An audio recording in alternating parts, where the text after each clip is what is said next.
दुर्गे दुर्गे दुर्गे जय जय माँ। दुर्गे दुर्गे दुर्गे जय जय माँ। दुर्गे दुर्गे दुर्गे जय जय माँ।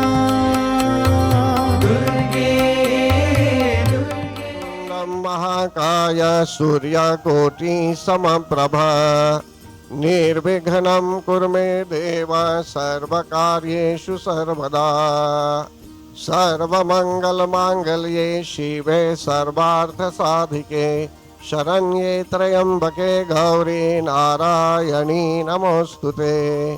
जयंती मंगला काली भद्रकाली कपालिनी दुर्गा क्षमा शिवा धात्री स्वाहा स्वधा नमोस्तुते। परम आदरणीय भक्तगण, आज अंतिम रात्रि है नवरात्रि में और आप सभी भक्तों का पुनः हार्दिक स्वागत है। सभी को मेरी ओर से हार्दिक अभिवादन। जगत जननी जगदम्बा माता की विशेष कृपा अनुसार ही हम सब यहाँ उपस्थित होने में समर्थ हैं। आज इन 9 दिनों में जो भी ज्ञानप्रद बातें बताई गई, इन बातों के विषय में सारांश के रूप में कुछ बताना उचित समझूंगा कथा के अंतराल में। और साथ ही साथ जहाँ हम पहुँचे थे वहाँ से लेकर 13वें अध्याय तक का जो चरित्र है आपके सामने रखने का भी प्रयास करूंगा कि जिससे अज्ञानता का निराकरण हो, कि जिससे हमारे समाज में अज्ञानता न हो। पूजा पाठ के विषय को लेकर, धर्म और संस्कृति के विषय को लेकर हमको एकदम सावधान होना चाहिए कि जिससे हम अपने धर्म को पहचाने, अपने अपने धर्मों की हम रक्षा करें। तो परम आदरणीय भक्तगण, हम पहुँचे थे जहाँ देवताओं ने फिर से स्तुति की, जगत जननी जगदम्बा माता की स्तुति की 11वें अध्याय में। शुम्भ और निशुम्भ नामक राक्षस अथवा राक्षसों के मरने के बाद सभी देवता लोग प्रसन्न जब हो गए भक्तगण, तब वे स्तुति करते हैं। वे कहते हैं, देव्याहते तत्र महासुरेंद्रे। वैसे मार्कंडेय ऋषि, फिर से मैं याद दिलाना उचित समझूंगा कि जो सप्तशती हैं, श्री दुर्गा सप्तशती, इसका मुख्य जो ग्राउंड है, इसमें फाउंडेशन वो है कि मेधा ऋषि के आश्रम में राजा सुरथ जी गए हुए थे और समाधि जी भी वहाँ गए हुए थे। अज्ञानता के कारण वे लोग दुख और जंजाल में फंसे हुए थे। देखिए, यह जो जंजाल है, दुख का जो जंजाल है, अनेकों तरह से है। आप चाहे समाज को लीजिए, चाहे घर को लीजिए, या घर के रहने वालों को ले लीजिए, हर तरह से अगर विचार करेंगे तो जन्म से लेकर जब तक मनुष्य समझने लगता है तब तक जो है सो कि 10 वर्षों तक तो समझ लीजिए मनुष्य जिएगा, लेकिन इसके बाद जब उसमें परिपक्वता आ जाती है, मैच्योरिटी जब आने लगती है, तब उसको विचार करना पड़ता है कि जो कुछ वह व्यक्ति कर रहा है वो सही है या गलत है, सही रूप में कर रहा है या सही रूप में नहीं कर रहा है। तो जो है सो कि मेधा ऋषि ने राजा सुरथ और समाधि जी को ज्ञान दिया। ये तो एक बात है ज्ञान की बात, कारण कि दोनों फंसे हुए थे। एक तो समाधि जी को उनके पारिवारिक जन के विषय में चिंता थी, उनके घर के सदस्यों ने उनको घर से बाहर निकाल दिया, लेकिन फिर भी ये लोग चिंतित थे। ये लोग नहीं बल्कि ये लोग तो मतलब कि दोनों चिंतित थे, राजा सूरत जी और ये समाधि जी भी। लेकिन यहाँ समाधि जी जो है वे विशेष रूप से चिंतित थे, कारण कि माया में फंसे हुए थे, कारण कि उनको प्रभु की कृपा की आवश्यकता थी, जगत जननी जगदम्बा माता की शरण में आने की आवश्यकता थी। मनुष्य प्रगति कर सकता है जीवन में, सांसारिक प्रगति भी कर सकता है, आध्यात्मिक प्रगति भी कर सकता है, लेकिन एक प्रकार की जो पुकार है भक्तगण, एक प्रकार की जो पुकार है, कभी कभी मनुष्य को अंतःकरण से वो प्रेम नहीं हो पाता है भगवती माता से, अंतःकरण से। देखिए मैं उदाहरण दे रहा हूँ आपको, अनेकों बार आपने सुना होगा इस उदाहरण को, इस दृष्टांत को, लेकिन फिर भी एक बार और सुन लेंगे तो अच्छा ही होगा। एक बार ऐसी घटना घटी कि एक बच्चा रो रहा था और माता जी जो व्यस्त थी घर के काम काज में, बच्चे को एक खिलौना देती है खेलने के लिए। बच्चे के रोने के कारण माता जी ने, कारण कि माता जी भी व्यस्त थी, तो माता जी उस बच्चे को शांत करने के लिए खिलौना दे देती है। वह बच्चा शांत हो जाता है भगवान खिलौने को देखकर। कुछ समय तक शांत रहा, लेकिन जब उस खिलौने से उब जाता है, उसके उबने के बाद खिलौने से जब वो उब गया, तत्पश्चात वह बालक पुनः रोना आरंभ करता है। रोदन मतलब रोदन करता है, रोता है वो। माता जी फिर क्या करती है भगवान, एक दूसरा ऑब्जेक्ट, एक दूसरी वस्तु दे देता है उसको खेलने के लिए। खेलने के लिए जो भी एक अन्य वस्तु उपस्थित थी वहाँ, वो दे देती है, माता जी दे देती है बच्चे को खेलने के लिए। बच्चा फिर शांत हो जाता है, कारण कि उसने देखा, उस बच्चे ने देखा कि उसके यहाँ कुछ नया है। फिर भी वो खेलने लगा, शांत हो गया और माता जी कामकाज में लगी हुई थी। लेकिन यही प्रक्रिया फिर जारी रही, वह बच्चा फिर रोना आरंभ करता है। कुछ घंटे बाद, कुछ मिनट्स बाद फिर से वह बच्चा रोना आरंभ करता है भगवान, और माता जी फिर सेम प्रक्रिया वहीं पर कुछ और दे देती है खेलने के लिए। तब वह बच्चा शांत होता है, लेकिन चौथी बार फिर से जब बच्चा रोना आरंभ करता है और माता जी ने जब उसको खेलने के लिए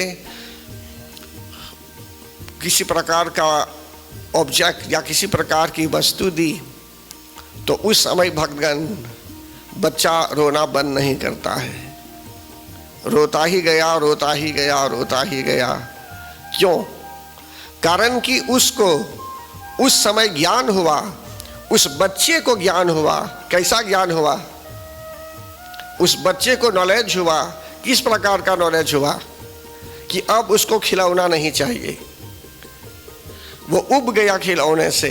अब उसको क्या चाहिए? तो माता की गोद चाहिए। तो माता जी फौरन आई। जब आती है और बच्चे को उठा लेती है, अपने हाथों में गोद में ले लेती है, बच्चा शांत हो जाता है फौरन। तो इसी प्रकार भगवान, संसार में भगवान हमें बहुत कुछ देते हैं, हर प्रकार से जो है सुखी, हम सुख चाहते हैं जीवन में, सांसारिक प्रगति करते हैं हम भगवान। घर द्वार मोटर सब कुछ दे देंगे आपको, हर तरह से काम काज सब कुछ दे देंगे, मित्र सोसाइटी सब दे देंगे हमें। लेकिन हमें वह बोलना चाहता हूँ आपको कि वो जो उस बच्चे में जो अंतःकरण से वो जो भाव था, वो जिज्ञासु था, या तो जो है सो कि अंतःकरण से एक प्रकार का उत्पीड़न था कि उसको मिलना ही चाहिए उसकी माता से, और कुछ नहीं चाहिए उसको। तो यही बात है भक्तगण कि भक्त लोग धीरे धीरे धीरे धीरे धीरे प्रगति करते रहते हैं। लेकिन जब संत महात्माओं का दर्शन होता है, जब सही मार्गदर्शन मिलता है, अच्छे लोगों से मिलन होता है और सही ज्ञान की बात जब होती है, तब मनुष्य में ज्ञान उत्पन्न होता है और ज्ञान के होने पर, नॉलेज के होने पर प्रकाश होने लगता है, दिव्य प्रकाश होने लगता है। और दिव्य प्रकाश के साथ साथ मनुष्य में एनलाइटनमेंट हो जाता है, मनुष्य एनलाइटन सोल हो जाता, उसके अंदर जो सोल है, जो आत्मा है, जो प्राण है, वह आत्मा एनलाइटेंड हो जाती है, प्रकाशित हो जाती है और आध्यात्मिक ज्ञान होने लगता है मनुष्य के जीवन में। तो हम किसी भी क्षेत्र में रहेंगे भक्तगण, देखिए पूर्व काल में राजा दशरथ जी जिस समय में थे, जिस समय राजा जनक जी थे, उस समय क्या होता था, राजा लोग अपने आश्रम में, अपने महल में, जैसे राजा दशरथ जी के यहाँ गुरु वशिष्ठ जी थे, गुरु वशिष्ठ जी सलाह लेने के लिए भी, हर तरह से गुरु आज्ञा पालन करने के लिए भी। और देखिए धर्म जो है, सनातन धर्म जो होता है वो विशाल होता है, बहुत बड़ा है ये सनातन धर्म, इटर्नल धर्म है ये। और इसमें क्या है कि इसमें रिलीजियस फील्ड जो होता है, गुरु आदि जो होते हैं, इनका बड़ा अच्छा स्थान होना चाहिए समाज में। और इनके यहाँ हर तरह के जो है सो कि हर प्रकार से आप विचार भी ले सकते हैं। लेकिन दुर्भाग्यवश अगर परिस्थिति अनुसार विचार करेंगे तो कहीं कहीं ऐसा भी होता है कि किसी किसी देश में ये गुरुजन जो होते हैं, इस प्रकार की व्यवस्था नहीं होती है। लेकिन जहाँ गुरु वशिष्ठ जी की तरह और राजा जनक के यहाँ भी जो गुरु जी थे, तब जाकर जो है सो कि धीरे धीरे भक्तों में ज्ञान भी होने लगता है। कारण कि देखिए राजा दशरथ जी के यहाँ जब संतान भी नहीं थी, पर्सनल मैटर के लिए वे गए हुए थे अपने गुरु वशिष्ठ जी के यहाँ, और वहाँ जाकर गुरु जी के चरणों को पकड़कर प्रार्थना करने लगे, उनकी चिंता के विषय में बताने लगे, दुख सुख सुनाने लगे।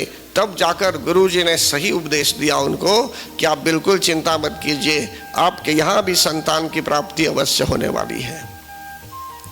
तो परम आदरणीय भक्तगण, यहाँ मैं यह कहना चाहता हूँ आपको कि मेधा ऋषि गुरु जी थे, उन्होंने समाधि जी को ज्ञान दिया और राजा दशरथ को भी ज्ञान दिया। तो इस प्रकार जो ज्ञान मिलता है, तो उनमें अब क्या होता है, 13वें अध्याय में हम देखेंगे अभी कि जो भी शिक्षा गुरु जी ने दी वहाँ प्रथम अध्याय से लेकर मतलब कि लास्ट तक, इन दोनों में ज्ञान उपज आया, ज्ञान प्रकाश होने लगा। अब इनमें छटपटाहट होने लगती है प्रभु की पहचान के लिए, शक्ति की आराधना करने के लिए, पूजा पाठ करने के लिए। आज के परिवेश में ऐसा भी देखा जाता है कि अगर किसी को मंत्र दिया जाता है तो ये लोग क्या करते हैं, मंत्र को लेंगे लेकिन वे गुरु बन जाते हैं। मतलब कि उसको लेकर व्हाट्सएप में पक फक फक हर जगह भेजने लगते हैं, वे गुरु बन गए सबके। एक तो मंत्र करते ही नहीं वे, और अन्यों को गुरु के जी के यहाँ आने ही नहीं देंगे, कारण कि वही गुरु हो गए अब। तो इस प्रकार क्या है, मेधा ऋषि के आश्रम में राजा दशरथ जी को जाना पड़ा था, समझ रहे ना, और ये समाधि जी को भी जाना पड़ा था पूरे विश्व को शिक्षा देने के लिए। तो इसलिए पूजा पाठ मंदिर और बाय चांस अगर जीवन में हमने पुण्य किया है कभी, तब जाकर के सही रूप में हमें सत्संग की प्राप्ति होती है भक्तगण। फिर आगे यहाँ बता रहे हैं आपको, दूसरे अध्याय में भी वर्णन किया गया। अभी प्रथम अध्याय को लेकर मैंने कुछ कहा अभी कि इन लोगों को जब ज्ञान मिला, समाधि जी को भी और राजा दशरथ जी को भी ज्ञान मिला एक प्रकार से कि शक्ति की शरण में आना है। कारण कि ये इन्होंने ही मधु और कैटभ का अंत किया था। मधु और कैटभ में अच्छे गुण भी थे, इन लोगों ने सिद्धियों की प्राप्ति भी की थी, सिद्धियों की प्राप्ति की थी, अनेकों प्रकार की सिद्धि की थी पहले। लेकिन पूर्व काल में जब इनके यहाँ शक्ति की वृद्धि होने लगी तब ये लोग अत्याचार करने लगे। तो हमको सावधान होना चाहिए। जीवन में भगवान हमको जब ज्ञान देते हैं तो ज्ञान का सही प्रयोग करना चाहिए। देखिए, पूजा पाठ एक अच्छा विषय है। ये अगर धार्मिक दृष्टि से देखेंगे तो ये बिजनेस नहीं है। ये इसमें क्लेम कुछ नहीं किया जा सकता है। मैंने अपने जीवन में आज तक कभी भी कहीं भी किसी व्यक्ति से भी एक सेंट भी नहीं मांगा है। जैसे कि लोग बोलते हैं कि इतना चाहिए उतना चाहिए तब जाकर पूजा करेंगे, या तो कहीं कहीं लोग पूछते हैं कितना चाहिए। देखिए, पूजा पाठ अपने आप में एक बहुत पवित्र विषय है। ये इसलिए जो है सो कि श्रद्धा भक्ति प्रेम पूर्वक, श्रद्धा के साथ मनुष्य पूजा करता है, प्रेम पूर्वक पूजा करता है। तो हमको जानना चाहिए हमें कहाँ जाना है।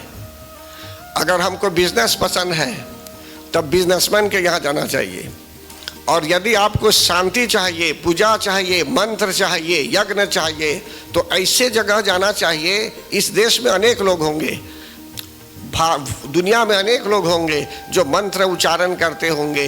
तो ऐसे ऐसे जो सज्जन हैं कहीं भी जो टिके हुए हैं अभी भी संसार में, अगर हो सके तो ऐसे जन से मिलेंगे, ऐसे भक्तों से मिलेंगे तो सही रूप में कल्याण हो सकता है। और पूजा पाठ का जो क्षेत्र है भक्तगण, ये एकदम दिव्य है। इसमें दिव्यता चाहिए, इसमें दिव्यता, नम्रता, ज्ञान सब कुछ चाहिए। श्रद्धा भक्ति प्रेम विश्वास आदि चाहिए। एक दूसरा ही क्षेत्र है ये, दूसरा ही क्षेत्र है ये। इसलिए इसमें उतरने से पहले कहीं कहीं लोग 2-4 मंत्र सीख लेते हैं। अभी नवरात्र में इतना मंत्र बोला गया, कहीं कहीं ऐसा भी होता है आज के परिवेश में कि जो लोग 1-2 चीज़ जान लेते हैं फिर बोलते हैं वे पुरोहित हो जाते हैं। देखिए भक्तगण, पूर्व काल में भी ऐसा हुआ था। ये गुरु परंपरा ही से सीखते हैं। जिसके भाग्य में अच्छे गुरु मिले हुए होंगे तब जाकर के ज्ञान प्राप्त होता है। कैलाश पर्वत पर भगवान शिव कथा सुनाते थे पार्वती माता को, तो कागज कलम ये सब लेकर नहीं सुनाते थे। वैसे ही मौखिक रूप में पार्वती माता को राम कथा सुनाते थे, और कैलाश पर्वत पहला आश्रम हुआ राम कथा के लिए, श्री राम कथा के लिए। फिर इसी तरह याज्ञवल्क मुनि और भरद्वाज मुनि के बीच भी कथा सुनाई गई, वो दूसरा आश्रम हुआ। तृतीय से ही प्रयागराज में ऋषियों के बीच भी, याज्ञवल्क मुनि और भरद्वाज मुनि के बीच भी कथा हुई, और संत महात्माओं के बीच भी कथा सुनाई गई भक्तगण। तो यही बताया जा रहा है आपको कि कथा वार्ता जो है 1-2 महीनों में कुछ सीख लेंगे ऐसे, ये काफ़ी नहीं है ये कथा वार्ता के लिए। गुरु बनने में, समाज में कल्याण करने के लिए कभी जीवन लग जाता है। इसलिए ये भाग्य उदय होता है तभी जाकर ज्ञान में, मतलब कि दिव्यता आती है ज्ञान में। ये कागज़ कलम में लिख कर ज्ञान नहीं प्राप्त कर सकते। वो उस दिव्यता के लिए हमें शक्ति की शरण में आना पड़ता है, मेहनत करना पड़ता है, और उसके लिए जगत जननी जगदम्बा माता की इच्छा होगी तभी जाकर कोई व्यक्ति जो है सो कि सही रूप में धर्म की रक्षा करते हुए कर्मकांड में भी आएगा और यज्ञ पूजन आदि वो कराएगा, और आप लोग भी जो है सो कि सही रूप में कथा वार्ता में भी आएंगे। रही बात इधर, तो वहाँ अब जो सारांश में कर रहा हूँ अभी ब्रीफिंग, तो दूसरे अध्याय में मधु और कैटभ के विषय में भी बताया गया है भक्तगण कि मधु और कैटभ नामक राक्षस सिद्धि प्राप्त किए हुए थे, लेकिन फिर भी इनमें अहंकार आ गया था। तो कभी कभी मनुष्य में जब अहंकार आ जाता है तो क्या करता है, मनुष्य गलत काम करने लगता है। तो हमको सावधान होना चाहिए। संसार में जो काम भगवान को करना है उन्हीं को करने देना चाहिए, जो कुछ हनुमान जी को करना है उन्हीं को करने देना चाहिए। हम लोग सेवक हैं, हमें धर्म की रक्षा करनी है सेवक बनकर, तो सेवा बस करनी है हमें भगवान की। रही बात उधर तीसरे अध्याय के विषय में, लेकिन दूसरे अध्याय ही में अगर विचार करेंगे, प्रथम अध्याय में ही यदि विचार करेंगे तो ब्रह्मा जी ने स्तुति की थी जगत जननी जगदम्बा माता की। त्रिमूर्ति को जब हम विचार करते हैं तो बोलते हैं ब्रह्मा विष्णु महेश। भगवान ने अपने आप को त्रिमूर्ति के रूप में, ब्रह्मा विष्णु महेश के रूप में लाया था। पहले संसार की रचना करने के लिए वे ब्रह्मा जी के रूप में आए, और धरती और संसार पूरे विश्व की रक्षा करने के लिए, पालन पोषण के लिए, प्रिजर्व करने के लिए वे भगवान वही परमात्मा विष्णु के रूप में भी आए और वही परमात्मा रुद्र के रूप में आए संहार करने के लिए भी। तो इसलिए भगवान कहते हैं ब्रह्मा जी ब्रह्मानी शक्ति के साथ आए, भगवान विष्णु वैश्वानी शक्ति और इसी तरह रुद्र जो है रुद्रानी शक्ति के साथ। तो जब ब्रह्मा जी ने स्वयं परमात्मा, तो वे तो परमात्मा ही के अंश के रूप में थे, जब उन्होंने स्वयं शक्ति की आराधना की तो हमें क्या करना चाहिए? हम सबको चाहिए, आप किसी भी क्षेत्र में जाना चाहते हैं, देश में सेवा करना चाहते हैं, कोई भी पद संभालना चाहते हैं आप, तो जनता का भी सोचिए, जनता जनार्दन का कल्याण हो, कहीं भी है, किसी भी क्षेत्र में है, आप सोचिए कि जिस क्षेत्र में आप हैं उससे जनता का कल्याण हो रहा है या नहीं हो रहा है। तब धीरे धीरे समाज में भी सोशल इंक्लूजन भी होगा, समाज के लोग जो है सो कि प्रसन्न होंगे, हर तरह से फैसिलिटीज़, अम्यूनिटीज़, जो भी सुविधाएं चाहिए संसार में भक्तों को प्राप्त होता है, लोगों को प्राप्त होता है, कारण कि जन सेवा में हम लग जाते हैं। तो इसी तरह भगवान, अभी मैंने कहा मधु और कैटभ सेवा कर सकते थे कारण कि उनके यहाँ सिद्धियाँ थी, लेकिन फिर भी वे क्या करते थे? पूरे विश्व का संहार करना चाहते थे। तो इस तरह शक्ति की उपासना की गई और शक्ति स्वयं प्रकट होकर अंत में जो है सो कि इन दोनों का अंत करवा देती है प्रभु के हाथों द्वारा, कारण कि इनकी इच्छा हुई थी प्रभु के, भगवान नारायण के हाथों से मरने के लिए। तो परम आदरणीय भक्तगण, शुरू में ब्रह्मा जी ने यही कहा था कि भगवान को जगा दीजिए, वे नोग निद्रा में थे, लेकिन बाद में ब्रह्मा जी ने आत्मसमर्पण भाव से शक्ति ही को कहा कि आप ही देखिए क्या करना है, क्या उचित है और क्या अनुचित है।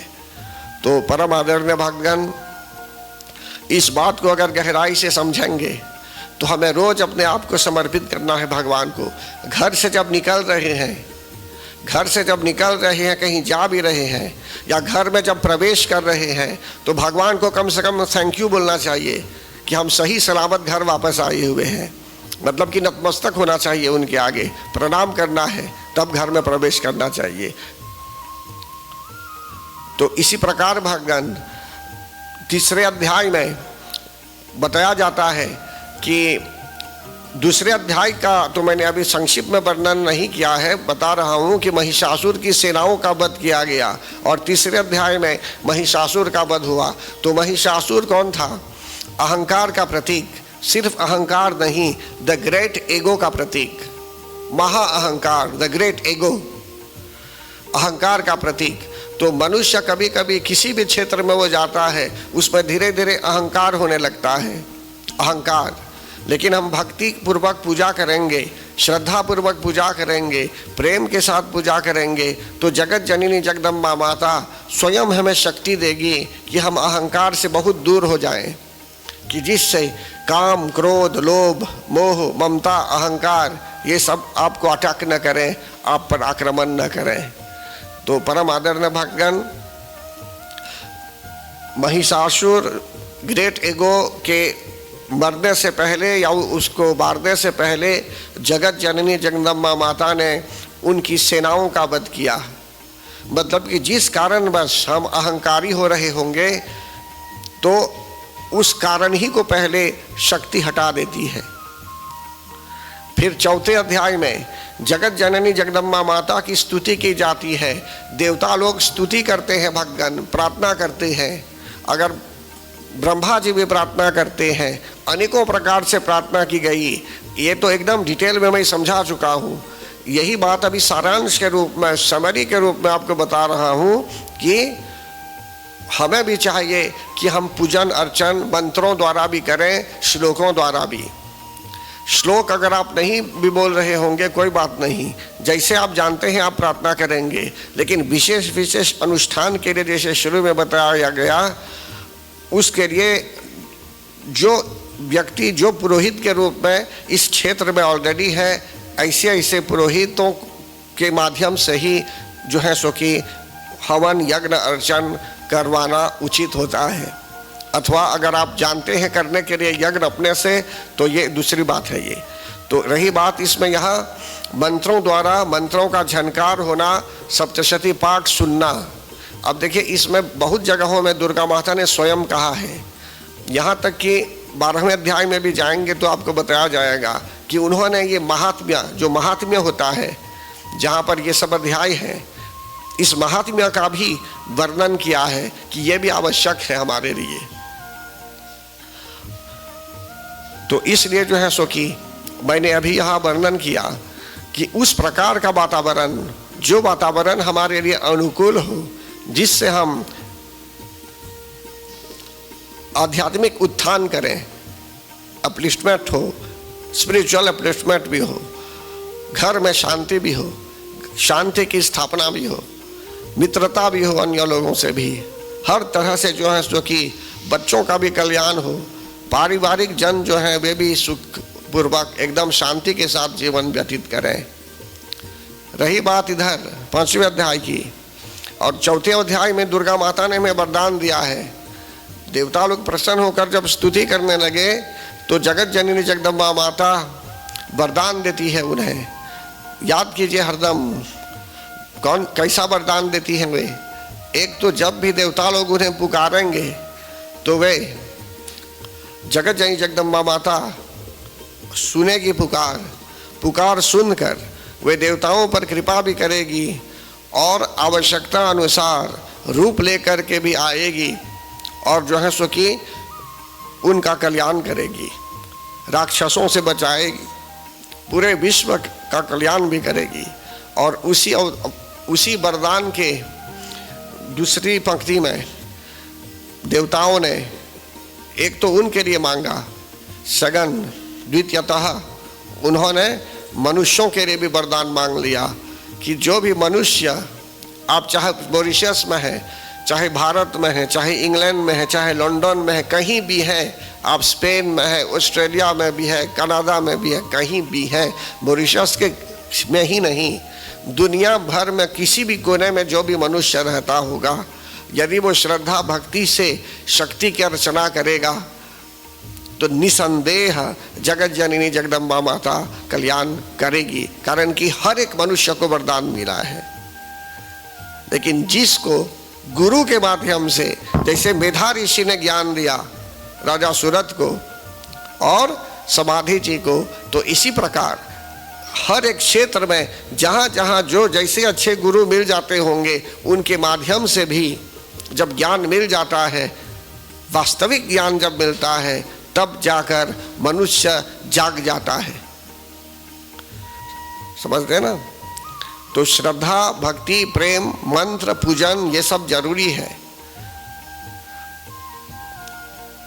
नहीं तो मनुष्य जो उसकी जो प्रणाली है, जो सिस्टम है, अगर सही प्रणाली को नहीं अपनाएंगे तो गलत सिस्टम में चले जाएंगे और बोलेंगे पूजा हो गई, बोलेंगे पूजा हो गई, फिनिश्ड हो गई पूजा।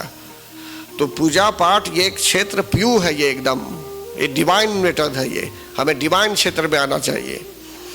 रही बात इधर जो है सो कि देवताओं को वरदान मिला, मनुष्यों को भी वरदान मिला भक्तगण, इसीलिए नवरात्र में भक्त लोग कलश स्थापन करते हैं अपने यहाँ, कुछ आरती करते हैं, पान फूल आदि अर्पण करते हैं, सोचते हैं कि इस तरह जैसे दुर्गा माता ने कहा, उन्होंने जो वरदान दिया तो उनका वाक्य कभी मिथ्या नहीं होता।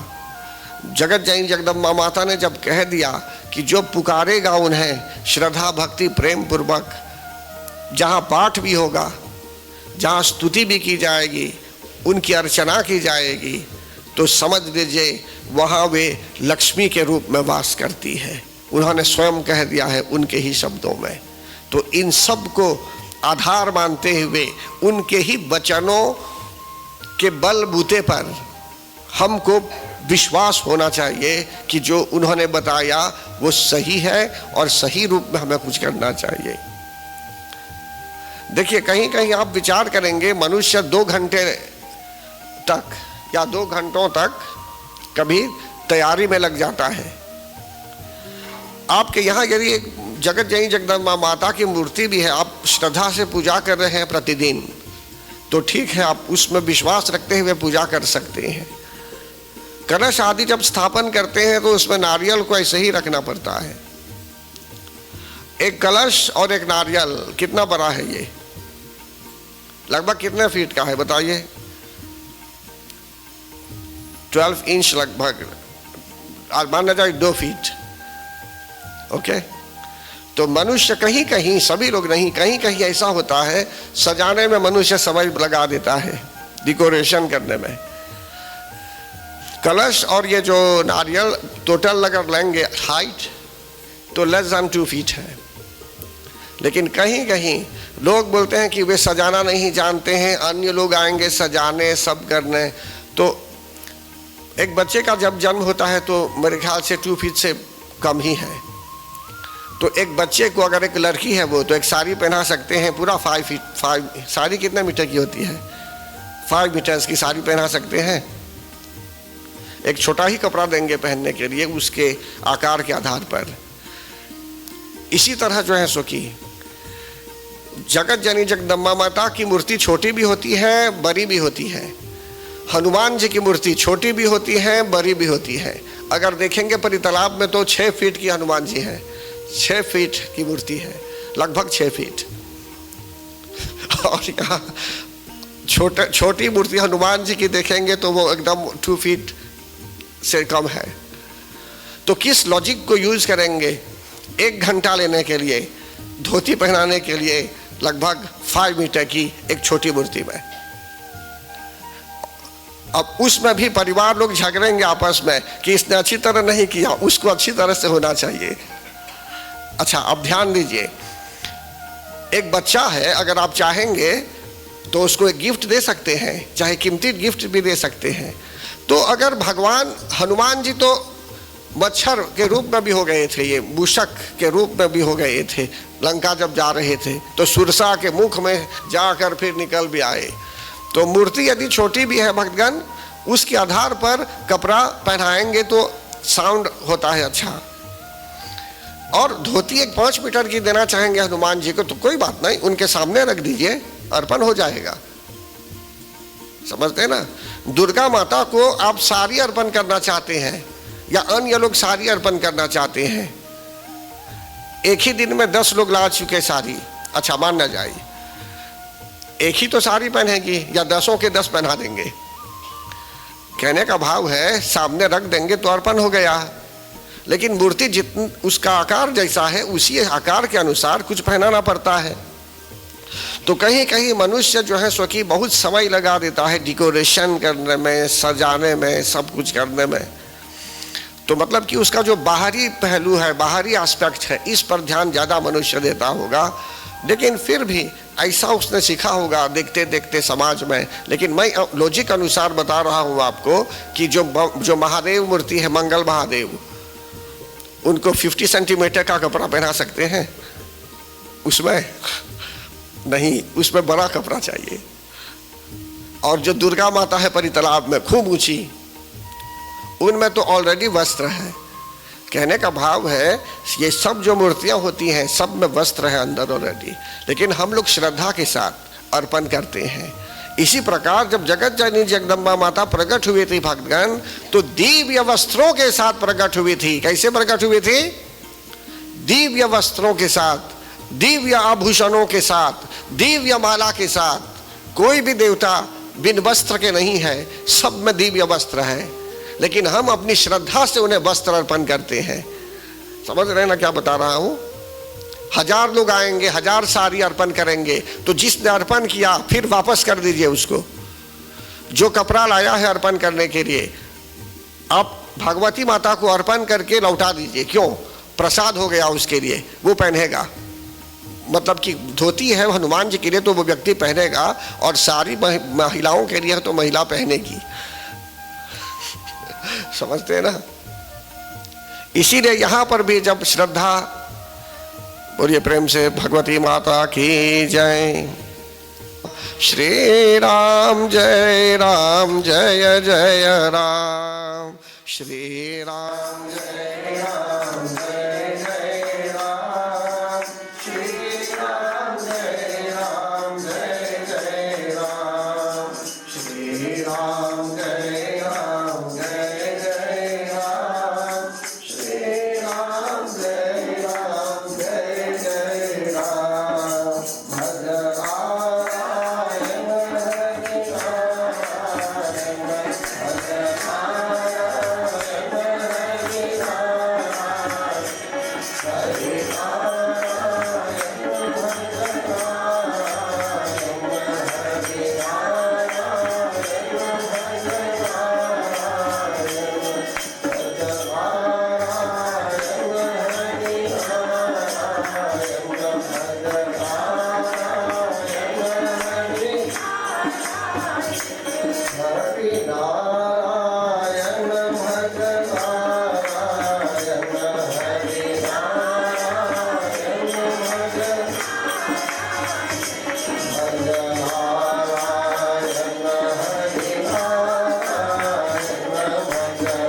अभी जो बताया गया भक्तगण, किसी को छोटा करने के लिए नहीं, किसी को डिप्रिशिएट करने के लिए नहीं बताया जा रहा है।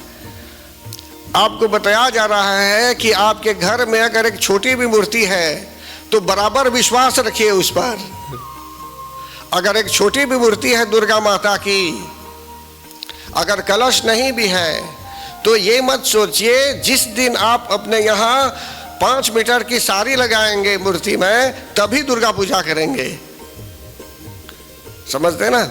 आप चाहेंगे तो रोज पूजा कर सकते हैं, रोज जगत जननी जगदम्बा माता आपकी पूजा स्वीकार करेगी, और रोज स्मरण कर सकते हैं, और रोज आपकी पुकार में सुन सकती है।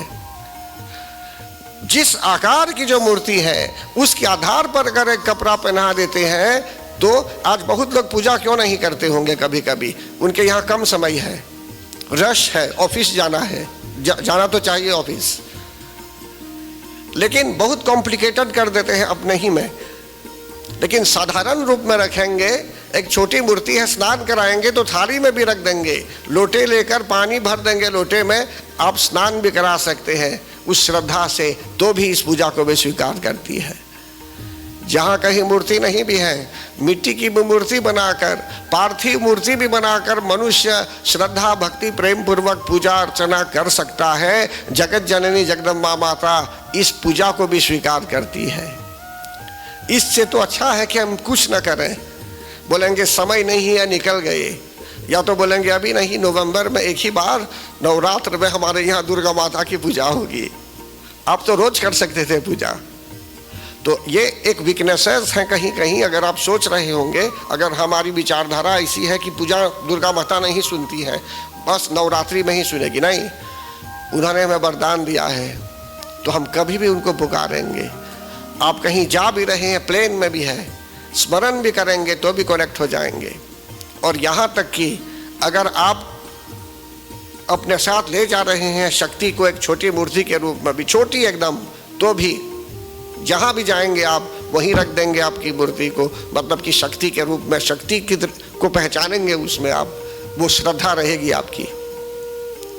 तो 5वें अध्याय में भी जाएंगे भक्तगण। 4th अध्याय में उन्होंने जब वरदान दिया हमें कि जब हम पुकारेंगे उन्हें तो हम रोज पुकार सकते हैं श्रद्धा प्रेम पूर्वक अटल विश्वास के साथ। और जब हम घर के लोग पुकारेंगे तो घर के अन्य लोग जो हैं, खास करके जो नौजवान लोग हैं, ये लोग भी सीखेंगे, देखेंगे, तब धीरे धीरे उनमें इनकलकेट हो जाएगा, ये उनके मन में भी यह बात लग जाएगी। अब हम लोग कुछ नहीं करेंगे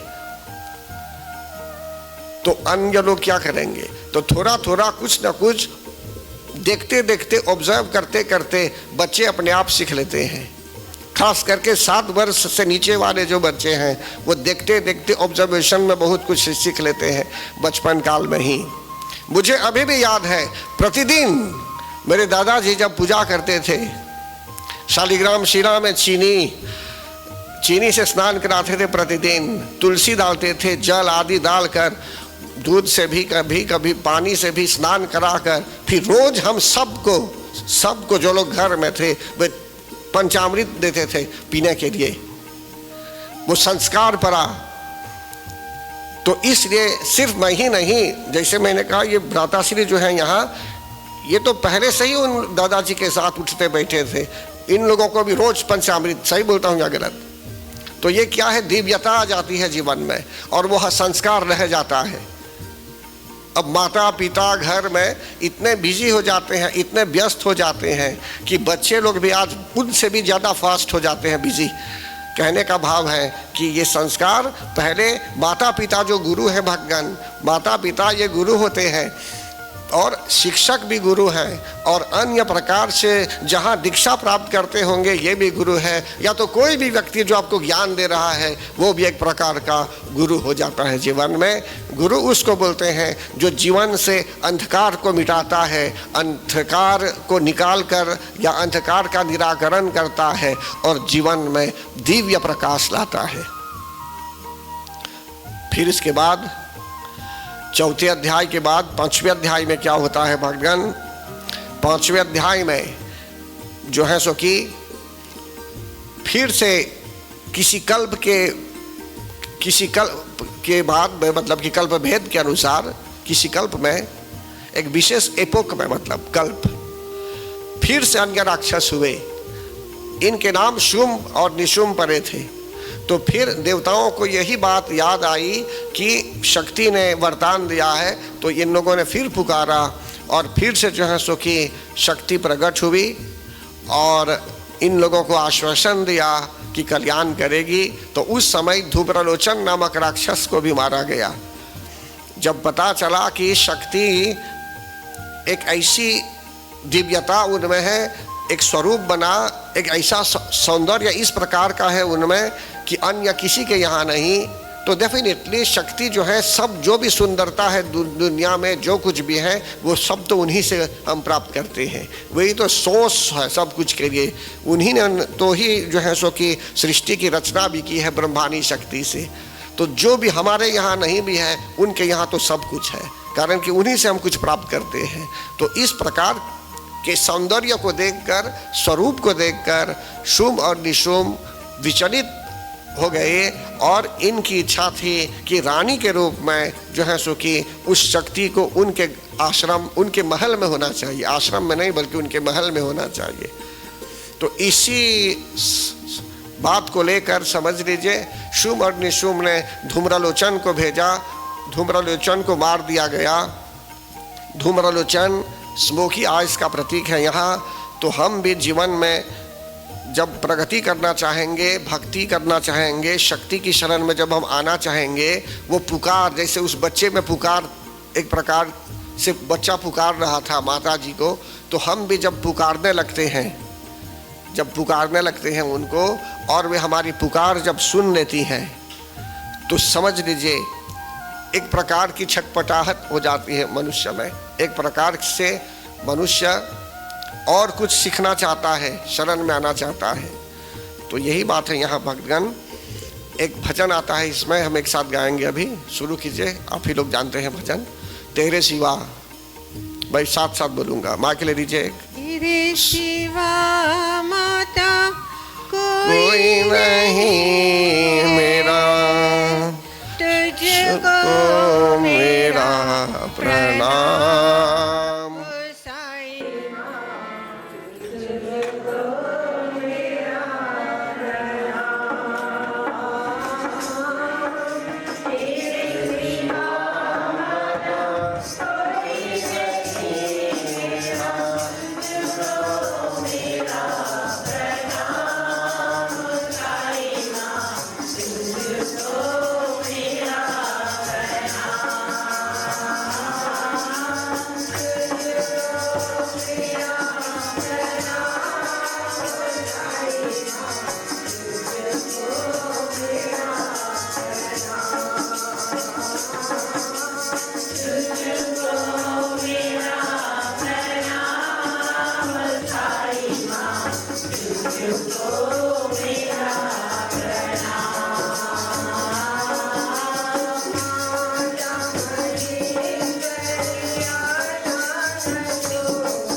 भजनों के माध्यम से भी भक्तगण दुनिया भर में भक्त लोग पुकारते रहते हैं, लेकिन अंतःकरण से जब पुकारने लगेंगे कि सचमुच आपको उनकी आवश्यकता है, उनकी शरण में आना चाहते हैं, तो शीघ्र अति शीघ्र हमें सुन लेती है।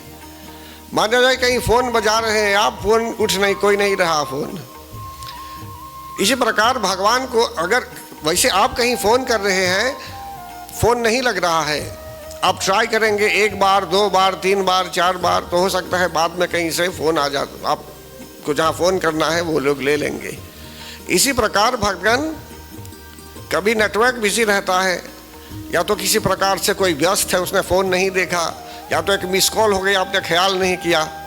कहने का भाव है कि इसी प्रकार हम भगवान को जब पुकारते हैं तो भगवान हो सकता है कि हम कोशिश करते रहेंगे, निरंतर हम कोशिश करते रहेंगे तो निसंदेह वे रिप्लाई भी कर देंगे, हमें हमारी पुकार को वे सुनेंगे।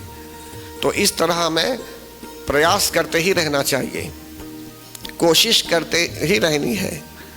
5वें अध्याय में देवताओं ने स्तुति की फिर से भगवान, और या देवी सर्वभूतेषु से उन्होंने स्तुति की थी। विष्णु मायेति शब्दिता, नमस्तस्यै नमस्तस्यै नमस्तस्यै नमो नमः। इसी प्रकार बताया गया हर एक शब्द का अर्थ, शांति रूपेण संस्थिता, मातृ रूपेण संस्थिता। तो ये सब हम इन सब से स्तुति कर सकते हैं। चाहे मैंने कहा मूर्ति आपके यहाँ एकदम छोटी मूर्ति है, चाहे नहीं भी है, आप स्मरण करेंगे तो वे सुनेगी हमारी पुकार। और आगे कहते हैं कि चंड और मुंड ने देख लिया था, मतलब कि किसी ने देख लिया था वहाँ ये भगवती माता के स्वरूप को, और चंड और मुंड को भेजा गया था उनको बुलाने के लिए। लेकिन इससे पहले धूम्रलोचन को भेजा गया था देवी माँ को लाने के लिए वहाँ से, लेकिन धूम्रलोचन को मार दिया गया। जगत जननी जगदम्बा माता ने उसके कुविचार को देखकर, उसकी कुदृष्टि को देखकर उसका ही अंत कर दिया। तो अगर हम भक्त बनना चाहते हैं, भक्त तो दूर की बात है, सेवा करना चाहते हैं, तो इजी एक्सेस में नहीं देगी। भाग्य जब उदय होता है तो कहीं इजी एक्सेस मिलता है आपको, अन्यथा नहीं मिलता है। भगवती माता वेरीफाई करती है, हमें वेरीफाई करती है, तब आपको उनके सानिध्य में ले सकती है। इसी प्रकार जो है सो कि धूम्रलोचन को जब चेक किया तो देखा धूम्रलोचन का भाव ठीक नहीं, उसकी दृष्टि ठीक नहीं, वो देवी को पकड़ कर ले जाने वाला है शुम्भ निशुम्भ के यहाँ, और वो भी उसको कहा गया था घसीट कर ले जाने के लिए। अगर वो नहीं जाना चाहेगी तो उसका विचार ठीक नहीं था, उसकी विचारधारा ठीक नहीं थी। तो हम भक्त बनना चाहेंगे, सेवक बनना चाहते हैं, तो हम में सेवक के गुण की आवश्यकता होती है। तो इसलिए हमको थोड़ा सावधान हो जाना चाहिए जीवन में भक्तगण, ताकि उनकी दृष्टि में हम अच्छे इंसान हैं। अच्छाई जो है धीरे धीरे बढ़ती जाती है। अगर किसी प्रकार से कुविचार भी है तो समझ लीजिए वे सब दूर कर देती है उनकी कृपा अनुसार। फिर आगे क्या बोलते हैं, जैसे चाय जब बनाते हैं पीने के लिए तो चाय पत्तियों को तो डालते हैं, लेकिन फिर क्या करते हैं, उसको निकाल देते हैं। चाय पत्ती को तो नहीं पीते हैं, धीरे धीरे छान कर सब निकाल देते हैं, लेकिन उसमें दूध और चीनी जो है उसको लेकर खा जाते हैं बाद में भी। तो कहने का भाव ये है भगवान कि जगत जननी जगदम्बा माता देखती हैं हमको, परखती हैं, देखती हैं कौन सा दुर्गुण कहाँ पर है, तो हमें अवसर देती है सीखने के लिए, समझने के लिए। जैसे उस माता जी ने उस बच्चे को खेलने के लिए छोड़ दिया था, राइट, तो अगर हम फंस जाते हैं एक मटेरियल ही साइड में कहीं फंस गए, तो वे हमको बोलेगी कि यह तो अभी इंटरेस्टेड नहीं है मेरे यहाँ आने के लिए। शरणागत दीनार्थ परित्राण परायणे सर्वस्यार्थी हरे देवी नारायणी नमोस्तुते। अभी वो शरण में नहीं आना चाहता है, लेकिन जिस दिन हम डिसाइड करेंगे कि सचमुच हम उनकी शरण में मंत्र बोलना चाहेंगे, रहना चाहेंगे, तो सब इजी कर देती है वे। गलत बोलता हूं तो बताइए। तो फिर यहां कहते हैं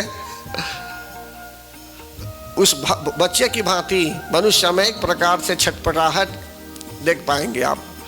तो इसी प्रकार भक्तगण 6 अध्याय में धूम्रलोचन के वध का अर्थ यहाँ यह है कि स्मोकी आइज, अगर हमारी कुदृष्टि है तो हमारे इस नेत्र को भी वह ठीक कर देती है कि जिससे हम भक्तों की आंखें चाहिए, वो देखने की जो आंखें हैं, वो जो देखिए, जो एक पक्षी है वो दूर से देख लेता है, ईगल है, वो बोलते हैं ईगल आई। वो दूर से देख लेता है किसी नदी में एक पक्षी, एक जो है सो कि एक मछली को, तो आकर फटाक से उसको पकड़ के ही चला जाता है। समझते हैं ना? तो दुर्गा माता हमें देखती हैं वे। अगर आप तैयार हो गए हैं सेवा भाव के लिए, तो कहीं भी रहेंगे आप, वहीं से आपको पकड़ कर ले चली, मतलब कि आपको उनके सेक्शन में डाल देगी। तो इस प्रकार अगर सोचेंगे तो अच्छा ही है। तो रही बात इधर, अभी मैं जो सारांश कर रहा हूं भगवान, 5 अध्याय के बाद जितने गुण है 5 अध्याय में जो वर्णन है, लज्जा, शांति, मातृ, ये सब जरूरी है हमारे लिए। तो धीरे धीरे सब गुण हम में आने लगते हैं। आप कोशिश करेंगे अपने से तो कुछ अच्छा हो सकता है, लेकिन फिर भी क्षमा भाव आदि ये सब जो है उन्हीं की कृपा से ये हम प्राप्त करते हैं। तो जो है सो कि ये जब कृपा करते हैं जगत जगदम्बा माता, तो देखते हैं जीवन में और शांति होने लगती है। अब मध्या ऋषि बता रहे हैं कि ये सब गुण आवश्यक है जीवन में। 6 अध्याय में धूम्रलोचन का वध हो गया, हमारी आंखें पवित्र हुई, दृष्टि पवित्र हुई, तब विचारधारा भी पवित्र हो जाएगी, आइडियोलॉजी पे पवित्र हो जाएगी। जो हम सोच रहे थे पहले, जब ज्ञान प्राप्त कर लेते हैं तो हमारे समझने का भाव बदल जाता है, देखने का, समझने का, अंडरस्टैंडिंग की जो विशेषता है, मतलब कि अच्छी समझ भी होने लगेगी, अच्छी तरह से हम समझने लगेंगे किसी विषय को। 7वें अध्याय में चंड और मुंड का वध होता है। तो इसका क्या प्रतीक है? The slaying of anger and passion. मनुष्य में क्रोध अपने आप में एक शत्रु है भक्तगण। अगर हम क्रोध को पोसेंगे, क्रोध को जानते हैं क्या है क्रोध? क्रोध अपने आप में एक आग है। हम रोज जलते हैं। अगर जो व्यक्ति क्रोध करता है, एक तो जलता है क्रोध में और अन्यों को भी जलाता है, उपद्रव करता है। तो चाहे हम जवान हैं चाहे वृद्ध हैं, और वृद्ध हो जाएंगे और क्रोलिया यदि आपके अंदर है तो अंगार फेंकेंगे, आग फेंकेंगे घर में, समाज में, सर्वत्र। सिचुएशन, परिस्थिति और बिगड़ सकती है क्रोध के कारण। तो कहने का भाव यहाँ यह है भगवान, समाधि जी तो वन में थे, घर में क्या समस्या हुई होगी, कितना क्रोध कर रहे हुए थे, कितना अच्छा कर रहे थे, ये वही जानेंगे। लेकिन कहने का भाव है कि धीरे धीरे क्या होता है, चंड और मुंड के वध से हमें यह शिक्षा मिलती है कि दुर्गा माता हमारे क्रोध को दूर कर देती है। देखिए हमारे शरीर के अंदर अग्नि है या नहीं? 5 तत्वों में एक अग्नि तत्व है। तो अगर देख रहे हैं कुछ अच्छा नहीं हुआ, तो हो सकता है कि क्रोध हो भी जाएगा, लेकिन उसको बहुत दिनों तक टिकना भी नहीं चाहिए। उसको शांत कर देना होगा क्रोध को। कारण कि क्रोध से क्या होता है, बुद्धि भ्रष्ट हो जाती है, और बुद्धि भ्रष्ट होने के बाद मनुष्य बहुत चीज़ों को बिगाड़ देता है।